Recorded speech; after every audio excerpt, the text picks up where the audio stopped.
வணக்கம். இன்னைக்கு தானத்தில் சிறந்தது அன்னதானம் சொல்லுவாங்க. அந்த அன்னதானம் நம்ம சரியா கொடுக்குறோமா அப்படிங்கிறத பார்க்கணும். பொதுவா ஒரு ஜாதகரை போய் பார்க்கும்போது அவங்க என்ன சொல்லுவாங்க, இந்த கோவிலுக்கு போங்க, இந்த கோவில்ல போயிட்டு இந்த அன்னதானம் கொடுங்க அப்படின்னு சொல்லுவாங்க. நாம அதன்படி என்ன பண்ணுவோம், அந்த கோவில்ல போயிட்டு அன்னதானம் கொடுப்போம். எப்படி கொடுப்போம்? கொடுக்குற முறை சரிதானா அதை கொஞ்சம் யோசிக்கணும். தானத்திலே சிறந்த தானம் அன்னதானம் சொல்றாங்க. அதை விட பெரிய தானம் எல்லாம் இருக்குது.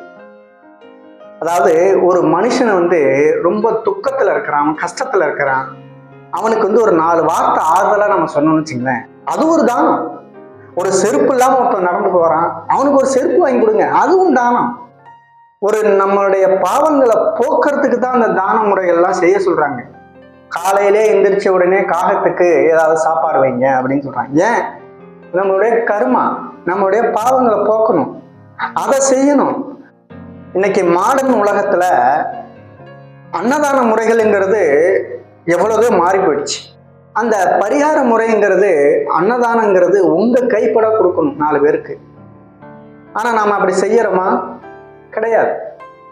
நம்ம கொடுக்குற அன்னதான முறைங்கிறது தவறு. ஆமா, நான் அன்னதானம் கொடுக்கணும் கொடுக்க வேண்டாம்னு நான் சொல்ல வரல. அன்னதானம் கொடுக்கணும். அது எப்படி கொடுக்கணும்? இங்க இருந்து போவோம், கோவிலுக்கு போவோம், சாமி கும்பிடுவோம்.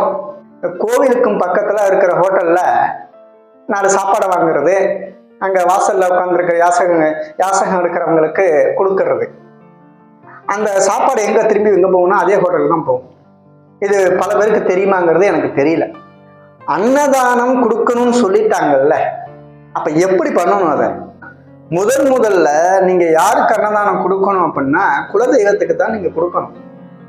அதுதான் முதல் அன்னதானம், அதுதான் பரிகாரம். அந்த பரிகாரத்தை முதல்ல செஞ்சாதான் நீங்கள் செய்த அந்த பாவங்கள் தீரும். அடுத்தது என்ன பண்ணணும்? வாயில்லா ஜீவன் இருக்குங்க இல்லையா, உங்க வீட்டுல வளர்க்குற ஆடு மாடு, இதை துன்புறுத்தாம நீங்க பார்த்துக்கணும். அதுக்கு சரியா உணவு கொடுக்கணும். அந்த வாயில்லா ஜீவனுக்கு நீங்க சாப்பாடு கரெக்டா கொடுக்கணும். இதெல்லாம் செய்யணும். இது ஒரு தானம். நம்ம குடும்பத்துல வயதானவங்க இருப்பாங்க, நோய்வாய்ப்பட்டவங்க இருப்பாங்க, அவங்களை துன்புறுத்தக்கூடாது, அவங்கள கவனிக்கணும். அவங்களுக்கு ஒரு மருந்து மாத்திரை வாங்கி கொடுக்கணும், நல்ல உடம்ப கவனிச்சுக்கணும். இதுவும் ஒரு தானம். நீங்க வெளியூர்ல இருப்பீங்க, என்னால அங்க வர முடியாதுங்க, இந்த கோவில்ல கொடுக்க முடியலைங்க, எனக்கு பரிகாரம் அங்கதான் செய்ய சொல்லிட்டாங்க, அதெல்லாம் ஒன்றும் கிடையாது. உங்க பக்கத்துல இருக்கக்கூடிய கோவில்கள்லயோ இல்ல கோவில்ல தான் கொடுக்கணுங்கிறது எந்த ஒரு சட்டமும் கிடையாது. யார் உங்களுக்கு கண்ணெதிர யார் பசியோட இருக்கிறாங்களோ, எந்த ஒரு வாயில்லா ஜீவன் பசியோட இருக்குதோ அவங்களுக்கு நீங்க சாப்பாடு வாங்கி கொடுங்க. சாப்பாடு வாங்கி கொடுங்கன்னா எப்படி வாங்கி கொடுக்கணும் அதையும் நல்லா புரிஞ்சுக்கணுங்க. உங்க தகுதிக்கு என்ன முடியுமோ அந்த அளவுக்கு அரிசி எடுத்துக்கோங்க, வீட்டுல செய்யுங்க, சாப்பாடு செய்யுங்க, ஒரு நல்ல விதமா செய்யுங்க, ஒரு பாக்ஸ்ல எடுத்துக்கோங்க. அங்க முதியோர் இல்லம், அனாதை இல்லம், இங்க உள்ளவங்களுக்கு ஃபர்ஸ்ட் கொடுங்க. நீங்க ஏன் கோவில்னு கோவில்லே போய் அன்னதானம் கொடுக்கணும்னு நினைக்கிறீங்க? நம்ம நல்லா ஒண்ணு புரிஞ்சுக்கணும். நீங்க இந்த கோவிலுக்கு போயிட்டு அன்னதானம் கொடுங்க அப்படிங்கிறாங்கன்னா நீங்க கோவிலுக்கு போயிட்டு தான் அன்னதானம் கொடுக்கணும்னு இல்லை. முதல்ல இல்லாதப்பட்டவன் யாருன்னு பார்க்கணும், பசியோட இருக்கிறவன் யாருன்னு பார்க்கணும், அவங்களுக்கு தான் அந்த அன்னதானம் போடணும். அதுதான் அன்னதானம். இன்னைக்கு பல கோவில்கள்ல அன்னதானங்கிற பெயர்ல நடக்கிற கூத்தெல்லாம் பார்த்தீங்கன்னா சிரிப்பா இருக்கும். அந்த அன்னதானத்துல பசியோட இருக்கிறவன் வெளியில நிற்பான். அப்படியே அந்த டைம் தான் நல்லா சாப்பிட்டுக்கிட்டு அப்படியே ஒரு ஒரு பணக்கார தோரணோட பார்த்தீங்கன்னா எல்லாம் உட்காந்துருப்பாங்க வரிசலா. அடுத்த வேளை சாப்பாடே இல்லாத கஷ்டத்துல இருக்கிறவங்க மாதிரி உட்காந்துருப்பாங்க. அவங்க எல்லாமே நல்ல வசதி படைச்சவங்களா தான் இருப்பாங்க. அவங்களுக்கு தான் அன்னதானம் போடுவாங்க முன்னாடி. ஆனா பசியோட இருக்கிறான் பாருங்க, கொஞ்சம் அழுக்கா இருப்பாங்க. அது என்ன பண்றது, அவங்க சூழ்நிலை. ஏழைப்பட்டவன் ஏழையா இருக்கிறவன் அப்படித்தான் இருப்பான். அவங்கள பார்த்தீங்கன்னா வெளியில நிக்க வைப்பாங்க. இது கண்கூடா நான் பல கோவில்களில் பார்த்துருக்கேன். இப்ப தற்சமயம் திருப்புவனம் பெரிய கோவில்ல பார்த்தீங்கன்னா இந்த சம்பவம் நடந்துச்சு. அதாவது ஒரு 8 நபர்கள் வெளியில நிக்கிறாங்க. அவங்கள பார்த்தாலே தெரியுது அடுத்த வேலை சாப்பாட்டுக்கு ரொம்ப சிரமப்படுறவங்க மாதிரி தெரியுது. இந்த சாப்பாடை தான் நம்பி இருக்கிறாங்கன்னு தெரியுது. அவங்கள வெளியில நிக்க வச்சுட்டு அங்க உள்ள அந்த கோவிலுக்கு சாமி கும்பிட வராங்க இல்லைங்களா, அவங்கள முதல்ல கூப்பிடுறாங்க. சார் வாங்க வாங்க, நீங்க வாங்க, நீங்க வாங்க, நீங்க வாங்க, சாப்பிடுங்க, நீங்க சாப்பிடுங்க. அதுல இந்த 8 பேர்ல ஒரு ஆள் முன்னாடி போறாரு. யோ இருயா, அவங்களுக்கு தான் ஏன் அன்னதானம், உனக்கெல்லாம் கடைசியாக தான் ஏன் அப்படின்னு சொல்லிட்டு எல்லாரையும் சேர்ல உட்கார வைக்கிறாங்க. இந்த 8 பேரை கீழே உட்கார வச்சு சாப்பாடு போடுறாங்க. இதெல்லாம் எந்த வகையில நியாயம்?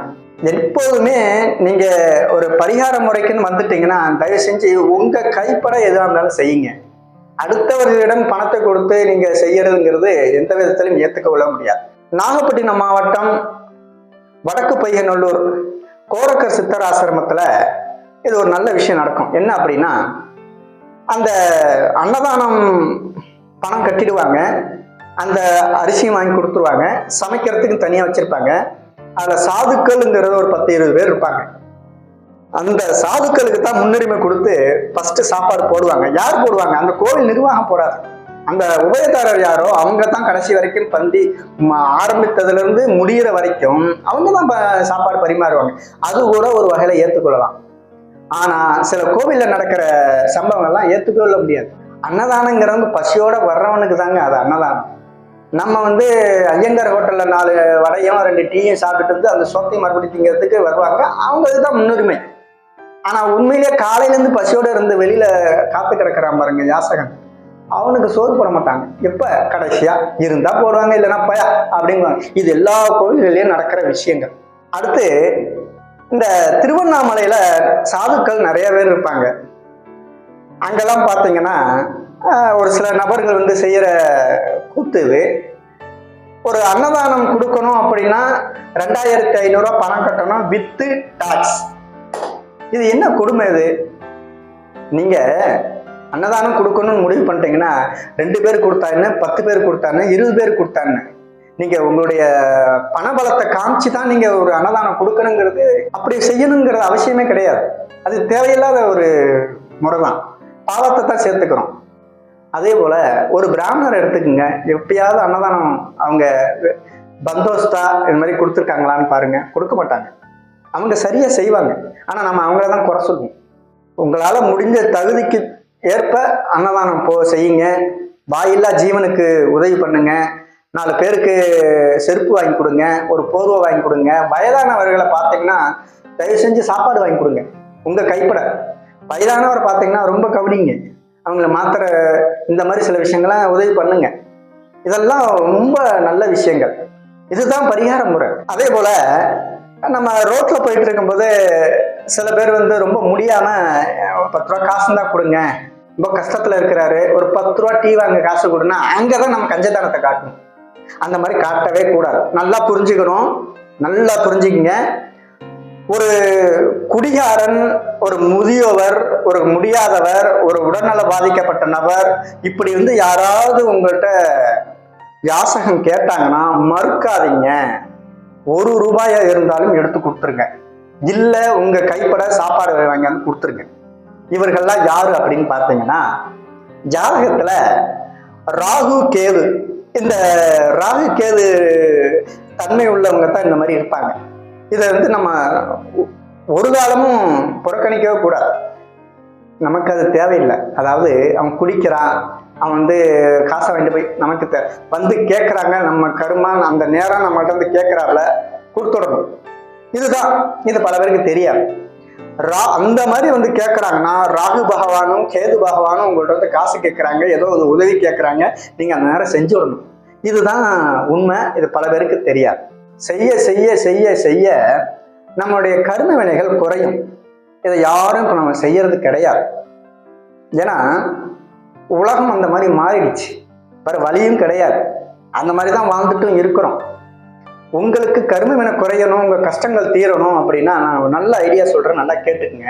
இந்த வாயில்லா ஜீவன் சொல்றாங்க இல்லையா, அவங்களுக்கு இந்த ஆடு பசு மாடு இவர்களுக்கு இந்த ஜீவன்களுக்கு உங்களால முடிஞ்சது டெய்லி ஏதாவது ஒன்று வாங்கி கொடுங்க. இதை தொடர்ந்து நீங்க செஞ்சுட்டு வாங்க, நல்ல மாற்றம் வரும். அது யாரும் செய்யறது கிடையாது. அதை விட்டுட்டு அகென்ஸ்ட் ஆப்போசிட்டா தான் நம்ம ஒரு விஷயங்களை செஞ்சுட்டு இருக்கிறோம். இன்னைக்கு இதுதான் நடந்துட்டு இருக்குது.